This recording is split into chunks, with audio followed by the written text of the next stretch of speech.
আরও একটি নতুন ভিডিওতে তোমাদের সকলকে অনেক স্বাগত। আমাদের এই ট্রিপে আমরা বাঁকুড়ার যেসব অফবিট প্লেস রয়েছে সেগুলোই তুলে ধরার চেষ্টা করছি। যেমন আগের ভিডিওতে তালবেড়িয়ার ড্যামে কাটানো সুন্দর মুহূর্ত শেয়ার করেছি। কি বলতো, আমাদের মতো কলকাতাবাসীদের জন্য একদিনে এসে পিকনিক করে বা নৌকা ভ্রমণ করে তো বাড়ি ফেরা সম্ভব নয়। তাই আমরা আজকে একটা সুন্দর রিসর্টের খোঁজ নিয়ে এসেছি, যেটা ঝিলিমিলি থেকে একদম সামনে, মাত্র 3 কিলোমিটারের মধ্যে, মানে তালবেড়িয়া ড্যাম থেকে মাত্র 3 কিলোমিটার। তো চলো আজকের এই ভিডিওটা শুরু করা যাক। এই সুন্দর গ্রাম প্রকৃতির মধ্য দিয়ে আমরা এখন চলেছি রিমিল লজের উদ্দেশ্যে। এখান থেকে বললো ওরা, লোকালরা যখন বোটিং করছিলাম তখন বললো ওখান থেকে 3 কিলোমিটার মতো রাস্তা। তো দেখা যাক, 2 কিলোমিটার তো মানে ঠিকই বলেছে ওরা, তো ম্যাপে দেখাচ্ছে নাকি আর 2 কিলোমিটার রাস্তা। আর এই যে এইগুলো কিন্তু খুব ডেঞ্জারাস, গ্রামের দিকে কিন্তু শীতকালে গেলেই পাবে। এই যে ধানের ইয়েগুলো ফেলে রেখেছে, অ্যাকচুয়ালি এতে কি হয়, বাইক চালালে ধানগুলো আলাদা হয়ে যায় আর এই খড়গুলো আলাদা হয়ে যায়। বাট বাইকার্সদের জন্য কিন্তু প্রচণ্ড রিস্ক, মানে এখানে তুমি যদি একটু জোরে ব্রেক করো তাহলে স্কিড করবে গাড়ি। আমার ছোটোবেলায় একবার অলরেডি হয়েছে, কপাল ভালো সেইবারে কিছু হয়নি, না বাইকের ক্ষতি হয়েছিল না আমার। বাট একটু যদি জোরে অসতর্ক হও তাহলে কিন্তু গাড়ি স্কিড করার সম্ভাবনা খুবই বেশি।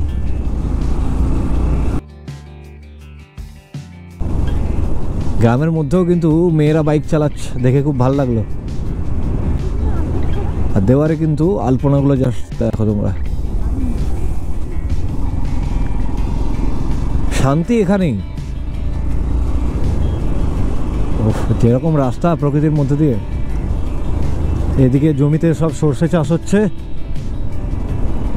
কিছু অলরেডি হয়ে গেছে প্রায়, আর কিছু জাস্ট হচ্ছে, শুরু হয়েছে। আমরা প্রায় চলে এসেছি রিমিল লজের কাছে, ম্যাপে দেখাচ্ছে মাত্র আর 500 metre.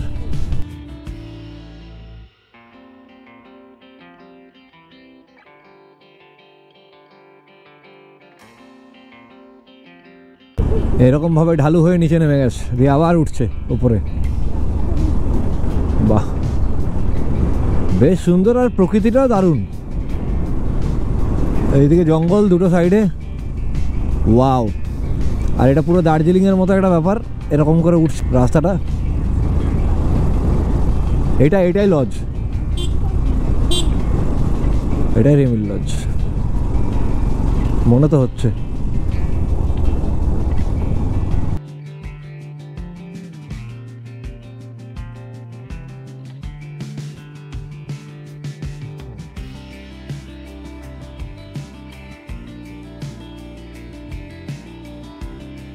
Rimil guest house, Rimil eco tourism, এটা দিয়ে কিন্তু আমাদেরকে ঢুকতে হবে। কাকু চলে যাও, তো চলো যাওয়া যাক দেখি। হ্যাঁ, এই যে বাচ্চারা এখানে মিড ডে মিলের খাবার খাচ্ছে।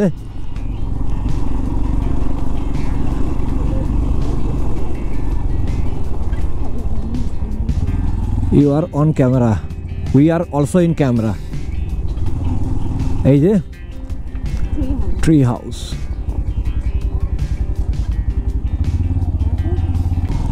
তো এটা হচ্ছে বাইক পার্কিংয়ের জায়গা, অন্তত আমাদেরকে তো সেরকমই বললো। হ্যাঁ, জায়গাটা সেরা। যে সৌরভ যাচ্ছে আগে আগে, দুটো হেলমেট, একটা ট্যাঙ্ক ব্যাগ নিয়ে, আর আমি এই সাধের স্ট্যান্ডকে নিয়ে যাচ্ছি। কাছাকাছি ভালো লাগার জায়গাগুলি, এখানে যে যে জায়গাগুলো একটু ঘোরা যাবে, এখানে Talberia lake, Jhilimili Sutan forest, 12 mile forest, Mukutmanipur, Ghatshila তো আছে। চলো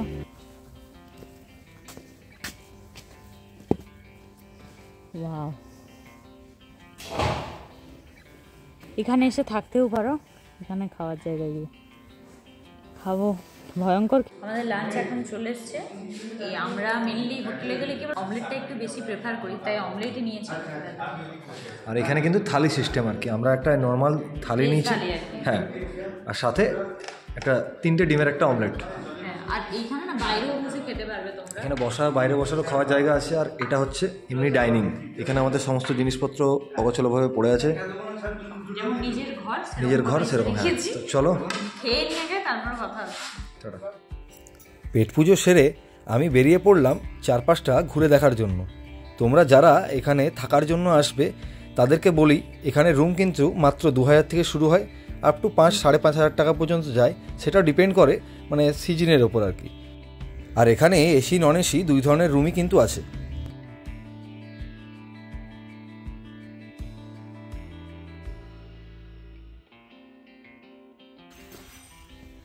আর এখান থেকে নিচ দিয়ে একটা নদী চলে গেছে যতদূর সম্ভব, নাকি? ওয়াও, পরিবেশটা অসাধারণ। আচ্ছা, এটা দিয়ে ওই নদীর দিকে যাওয়া যায় সামনে। আমি জানি না ক্যামেরায় দেখা যাচ্ছে কিনা।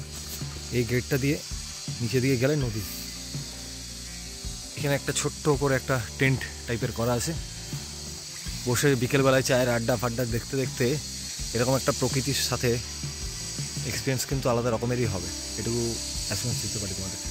যাই হোক, এটা হচ্ছে রিমলি যেটা হোমস্টে, মানে গেস্ট হাউস। রিমলি যেটা guest house, Rimli guest house কিন্তু রানীবাঁধ আর ঝিলিমিলির কিন্তু খুবই কাছে, দুটো জায়গার মাঝামাঝি জায়গা। এই হচ্ছে রিমলি গেস্ট হাউস। তো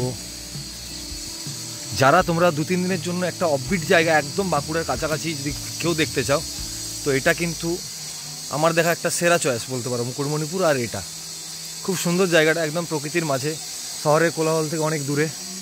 চারিদিকে কিন্তু এরকম ছোটোখাটো কটেজ আছে, বাচ্চাদের খেলার জন্য ছোট ছোট জায়গা করা আছে, দোলনা করা আছে। এই যে এখানে দোলনা আর এইগুলো যেগুলো দেখা যাচ্ছে, তো খুবই ভালো। আর খাওয়া দাওয়া কিন্তু আমরা খেলাম যথেষ্ট ভালো, কম রেঞ্জের মধ্যে।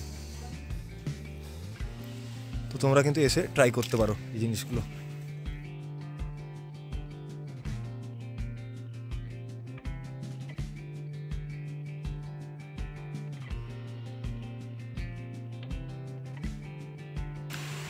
ওই সামনের দিকেও কিন্তু অনেকগুলো রুম আছে ওই দিকে। আর এখানটা আপাতত পার্কিংয়ের জন্য, এদিকটাও কিন্তু পার্কিংয়ের জন্য আলাদা করে জায়গা তৈরি হচ্ছে। আর আমার বাইকটা কিন্তু এখানে পার্ক করা আছে।